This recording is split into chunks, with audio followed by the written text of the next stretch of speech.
very low compared to our European counterparts in terms of arts funding. We have a massive government surplus.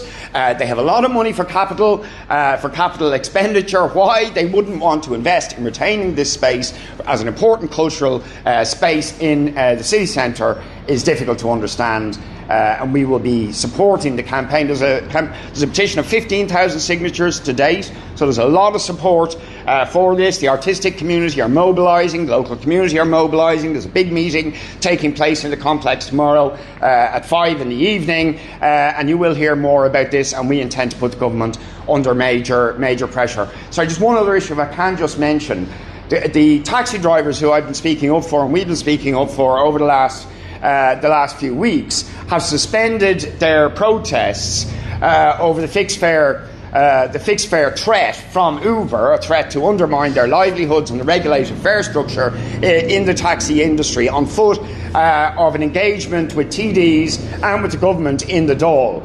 But there's been no clear commitment from the government that they are going to act to either amend or enforce the existing legislation to prevent Uber bringing in these fixed fares and undermining the fixed fare structure and therefore the livelihoods of nearly 20,000 taxi drivers. So the taxi drivers have given the government and the public some breathing space. They don't want to disrupt the public, but there needs to now be action by the government, who so far have done absolutely nothing to protect the livelihoods of taxi drivers and ultimately the consumer. Because if Uber get their way, every single other country they've done this, additional charges ramp up and you get dynamic pricing. That's what happens. So they say they're coming in to cut fares, and they make it look like they're going to cut fares at the expense of the taxi driver, but in reality the fares then ratchet up massively everywhere else Uber have got in. So they have to be stopped, and the government needs to respond to the calls of the taxi drivers. Yeah, so on the day that we hear it takes a dual income of up to €150,000 in order to buy a 2-bedroom apartment in this country. And then we hear and we watch a video that the government commissioned. First of all, we need questions asked as to who the hell asked for this video to be made and how much it costs, because these are the parties that bang on about public money. So to watch young people being basically given coping mechanisms for having to live eternally with their parents. That's the young people who have the cheek to insist on staying in the country, it seems. This government has just given up completely on housing anybody, but particularly young people. And I really think what I would say to all those 2/3 of people who are under 35 who are stuck living with their parents or out in the back sheds that the government has also said is okay. We need to revolt. We actually need a housing movement in this country. We need young people getting politically active, as happened, so many times before, that led to change, be it on housing, be it on repeal or other issues, because these two parties, Fianna Fáil, Fine Gael, and the independents propping them up, are not going to tackle the vested interests to build public housing and affordable housing. I think the second issue I just want to raise is next week I'm moving the first bill to ban fox hunting in this country, and tomorrow I've booked the AV room to bring in people from rural areas, from farming backgrounds, from animal welfare backgrounds, the NSPCA, we'll have Randall Plunkett from the Dunsany Nature Reserve, and we'll have a number of farmers against fox hunting. And ironically, just before us, I see it's booked out by a pro-fox hunting senator with a whole heap of hunt groups. Now, these hunt groups are invisible when you actually ask for a debate on fox hunting. And I will put it up to journalists as well. There hasn't actually been a debate between myself or any of the other proponents of the bill and these hunt groups, who are propping up this archaic, cruel blood sport, which they're making money out of, it would seem, and that it would seem that the three big parties at the moment, Fianna Fáil, Fine Gael and Sinn Féin, haven't indicated that they're going to allow a free vote of their TDs. So I'm asking TDs have a bit of gumption and vote with your conscience. But there was a poll released by Ireland Thinks during the week which showed that 72% of people are opposed to fox hunting, with only 11% in support. So we need to ask, why are the three big parties in the Dáil propping up something that is so little support in society? what is in it? Why are they doing it? And particularly all demographics, rural, urban, men, women, young people, older people, are opposed to this. So questions really need to be put to them about that. And lastly, one of the arguments that's being used by Sinn Féin in particular, it would seem, is that it would drive it underground. How can you drive fox hunting underground? Like, seriously. It's either, packs of horses or packs of hounds. It's not possible to drive it underground, tally-ho and all of that. So we need to say tally no, and that's what we'll be saying tomorrow outside here at 10:30 with a press event.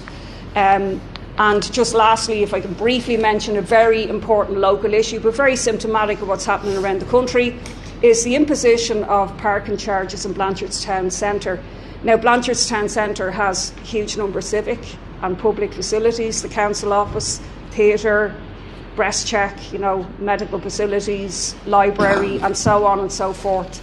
It is the centre of Blanchardstown, and the Vulture Fund has bought the centre, and we discover during the week that the Vulture Fund actually owns APCOA, the company that will be fleecing workers and the community. That is very important information that the council didn't seem to either know or question or reveal, and I think this should be overturned when we appeal it tomorrow to An Commission Pleanála, because cost of living crisis, but also privatisation of very important community access to community facilities.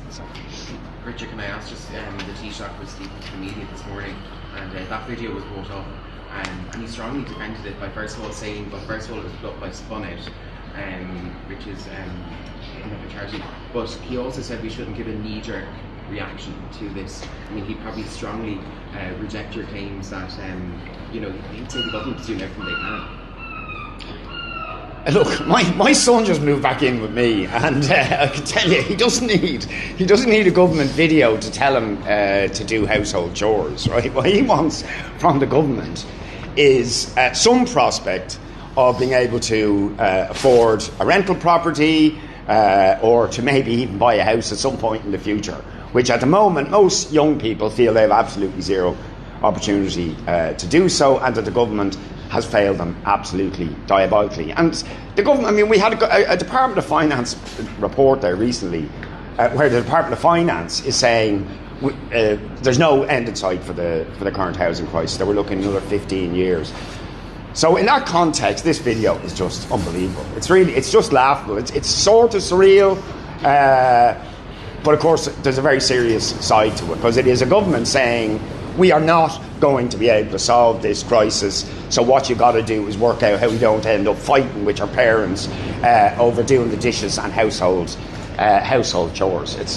It's absolutely laughable, and I think it will be seen as such by young people, that this is just further admission that the government doesn't even itself believe it can solve what they describe rightly as the biggest social crisis facing this country. Yeah, it's pathetic.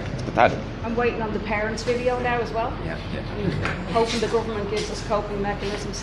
Paul, can I ask, one of the proposals that went before Cabinet today was to set up an autism assessment process that would be separate to the assessment of needs in order to reduce the pressure on that assessment of needs. What's your take on that? Yeah, I'd have to look at the details, but I am generally concerned that the government's approach to the crisis in assessment of needs is to effectively, is not to resource doing assessment of needs properly, but instead is to find alternative pathways.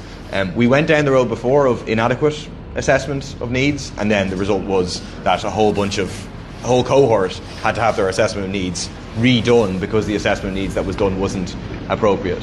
So again, I'll have to look at the detail, but in general it seems to me there's an approach of downgrading what is given to people and downgrading the law, because they're currently breaking the law in terms of assessment of needs, as opposed to bringing up the standards to what is required in the law and the time frame that is set out in the law. And what is your party's reaction to a rise in drug intimidation violence after the events of the weekend? Rise in drug intimidation and violence. Yeah, well, I think it speaks to the need to decriminalise, first of all, the whole drug area. This is a health issue. And that's something that's been recommended by all party committees but never acted upon. Leaving young people and families in the hands of criminals this is something been going on for years. We all know people who've been affected, whose sons or daughters or children get into addiction, and then huge pressure is placed on the family. I think the government needs to look at seriously decriminalising now and treat